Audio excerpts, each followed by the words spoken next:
చట్నీ అయితే అయిపోయిందండి. కర్రీ కూడా ఆల్మోస్ట్ అయిపోయినట్టే. ఈ కర్రీ అయితే పిల్లలకైతే బాక్సులు పెడుతూ ఇంకా దోశలు వేసిస్తే వాళ్ళు తినేస్తారు. పొద్దున్నే అంత హడావిడిగా ఉంటుందండి మాకైతే. ఇదండి ఈ బెండకాయ కర్రీ వేయాలంటే ఇక టైం ప్రాసెస్ కొంచెం లేట్గా కావాలన్నమాట.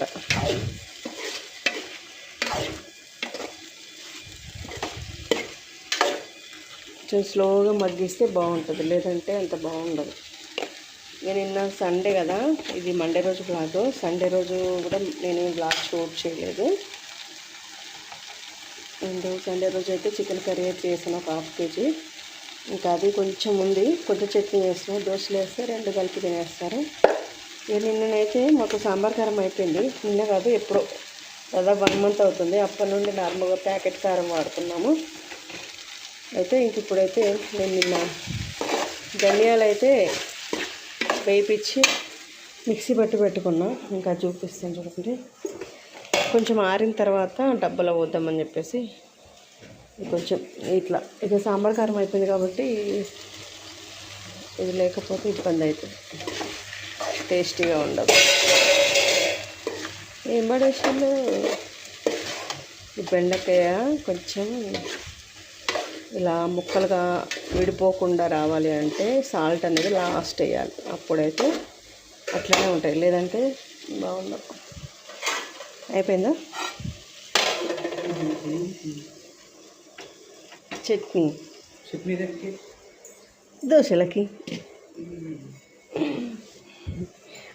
దోశలు పెట్టిన విషయం తెలియదు. ఎందుకు చట్నీ చేసినావు అని ఒకటే గోల.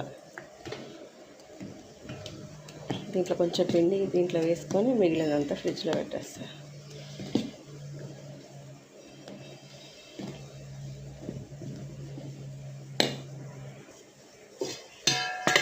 ఫ్రిడ్జ్ ఓపెన్ చేశాను.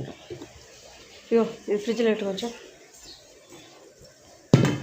దోశలు వేస్తా కానీ ఫ్రెష్ అప్ అవుతుందని లేదా, కూరగాయలు కింది సెల్ఫ్లో పెట్టేసి పైన పెట్టేసి.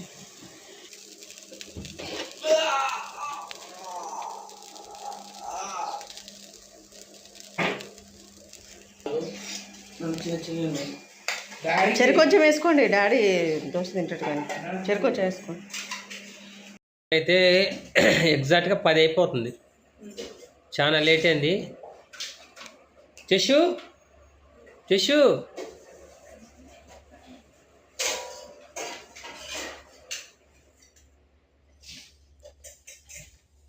ఫ్రెండ్స్ చూడండి, పాపం ఉదయం నుంచి సాయం దాకా పని చేసి వచ్చింది. ఇప్పుడు వచ్చి బోల్దాం కూడా అన్నం తిన్నాము.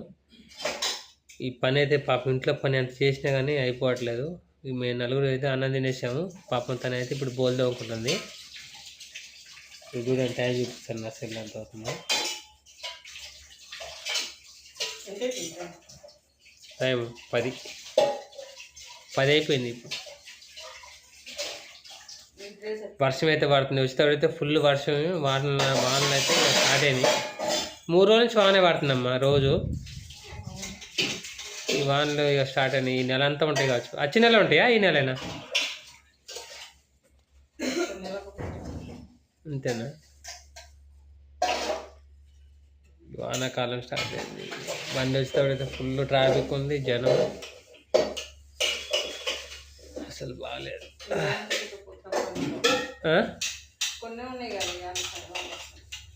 అంటే రేపు పొద్దున మళ్ళీ తోడు ఎందుకని ఇప్పుడే తోడుకుంటున్నావా? అంతేనా? రేపు పొద్దున్న లేచి డైరెక్ట్గా అన్నం కూర మొదలు పెడతాను. రైస్ బ్యాగ్ తెచ్చాను, పాతవి 2 సంవత్సరాలు పాతవి. రైస్ బ్యాగ్ రేట్లు అయితే ఘోరంగా పెరిగింది ఫ్రెండ్స్, మామూలుగా లేదు అసలుకి. ఒక్కడ 1600, ఒక్కడ 1650, ఒక్కడ 1700, 1800 కూడా అమ్ముతున్నారు రా రైస్. ఇది నేను ఎన్ని షాపులు తిరిగింది తెలుసా? ఇక ఈ రైస్ కోసం చూపిస్తా చూడండి. కర్నూలు 2 years ఓల్డ్ అనమాట. ఇది 3-4 షాపులు తిరిగాను నేను. అన్ని షాపులు కనుక్కొని తిరిగితే ఒక షాపులో ఇచ్చాడు నాకు 1600కి ఇచ్చాడమ్మా రేటు. అంత రేటు పెరిగింది, మామూలుగా పెరగలేదు. అల్లం ఎప్పుడు అప్పుడుదా? ఇది మొన్న తెచ్చిందా? నేను తెచ్చిందా? బాగానే ఉంది అల్లం ఇప్పుడు కూడా. ఫ్రిడ్జ్లో పెట్టి ఉండే ఇవాళ మంచిగా కడిగి ఇంకా కొంచెం గాలి పెట్టిన. అవునా? ఖరాబ్ అవుతుందేమో. రేట్ అయితే బియ్యం రేట్ అయితే ఘోరం పెరిగింది ఫ్రెండ్స్. మంచిగా ఏమైనా తక్కువ ఊళ్ళో తక్కువ ఉంటే వాళ్ళకి ఒక 2-3 క్వింటాలు వేసుకొని పెట్టుకుంటే అవే మెల్లమెల్ల తినచ్చు. అసలు తీసుకోవాలమ్మా ఈ బియ్యం ఉండకని రేట్లు పెరుగుతున్నాయి బియ్యం ఘోరంగా. ఇట్లయితే కష్టమే బతుకులు. అన్ని రేట్లు పెరిగినాయి, డీజిల్ రేట్లు పెరిగినాయి, పెట్రోల్ రేట్లు పెరిగినాయి, బియ్యం రేట్లు పెరిగినాయి, అన్నీ పెరిగినాయి. కానీ మనం పని చేసే వాళ్ళకి మనం డ్యూటీలు చేస్తాం కదా, వాళ్ళకైతే రేట్లు పెరగలేదు ఫ్రెండ్స్. అవునా కాదా? మీరు కామెంట్లు చెప్పండి. అసలు మామూలు లేదు, అట్లా రేట్లు పెరిగినాయి విపరీతంగా. కొన్ని అన్ని బోళ్ళని ఒక వేసుకుంటాం. ఎన్ని బోళ్ళని బోలిన్ని అప్పుడు కొన్ని ఇప్పుడు కొన్ని మొత్తం తవ్వుకోండి. కదేందుకు ఇప్పుడు అంతే అంతే. బట్టలు ఉన్నాయిగా రేపు పొద్దున. ఏ వానాకాలం అమ్మ, ఈ వాన బయట విండు ఆరేసుడు. సొరకాయ బయట పెట్టు, సొరకాయ బయట పెట్టింది చూడండి. మంచిగా ఉంది, లేతగా ఉంది. అబ్బో ముదిరింది గట్టిగా ఉంది, గట్టిగా ఉంది. ఇది మామూలు చూడు ఎంత గట్టిగా ఉందో, ఘోరంగా ఉంది సొరకాయ. 20 30 ఇది 20 రూపీస్ వేస్ట్. చూసుకోవాలి కదా తీసుకున్నప్పుడు. అక్కడ టక్క తీసుకుంటావు. అన్నం కూర అయిపోయిందా? అన్నం కూర తినేసావు, అన్నీ అయిపోయినాయి. ఇక బోల్ వేసింది, బోల్ పెట్టేసింది. కొంచెం ఛాయ్ అయితే మంచిగా అనిపిస్తుంది. కానీ పాలు లేవా? అవునా? చెప్పచ్చు కదా.